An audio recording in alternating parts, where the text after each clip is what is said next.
કાંકરેજ તાલુકાના મુખ્ય મથક શિહોરી ગ્રામ પંચાયતમાંથી ઉંદરિયાવાસ ગ્રામ પંચાયત અલગ કરવા માટે રેલી યોજી સૂત્રોચ્ચાર સાથે મામલતદાર કચેરીમાં આવેદનપત્ર આપ્યું.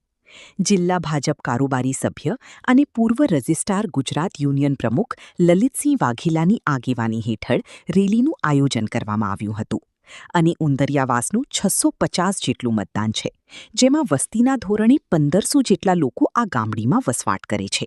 ત્યારે હવે તેઓની વિકાસ માટે અલગ ગ્રામ પંચાયતની માંગણી કરી શિહોરી ગ્રામ પંચાયતના કુલ મળીને 17 સભ્યોમાંથી 12 સભ્યોએ લેખિત સંમતિ આપી છે અને કાંકરેજ ધારાસભ્ય અને પાટણ લોકસભા સાંસદ ભરતસિંહ ડાભીએ પણ આ અંગે હકારાત્મક વલણ આપી સંમતિ આપી છે.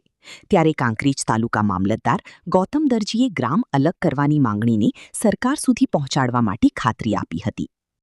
ઉંદરિયાવાસના ગ્રામજનો આગેવાનો સહિત અહીંયા આવેદનપત્ર આપવા આવેલ, જેઓની માંગણી શિહોરી ગ્રામ પંચાયતમાંથી ઉંદરિયાવાસને અલગ પંચાયત બનાવવા માટેની એમને માંગણી કરી છે અને રજૂઆતના અનુસંધાનમાં એ લોકો અહીંયા અરજી આપી છે, જેમાં ઘણા ગ્રામજનોની પાછળ સહીઓ સાથેના કાગળો સામેલ રાખેલ છે અને આ અરજી નામદાર સરકારશ્રીમાં કલેક્ટર સાહેબ મારફત મોકલી આપી. ગ્રામ પંચાયતના સરપંચ સાથે મૌખિક રજૂઆતો કરી ગ્રામ પંચાયત અલગ કરવા માટે, તેમ છતાં એમણે અમારી માગણીને નકારી કાઢી છે.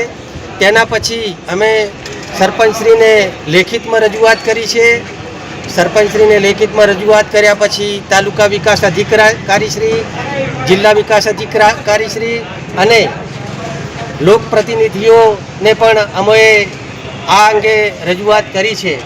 તેમ છતાં આજ દિવસ સુધી કોઈ અપેક્ષિત કાર્યવાહી આ અંગે કરવામાં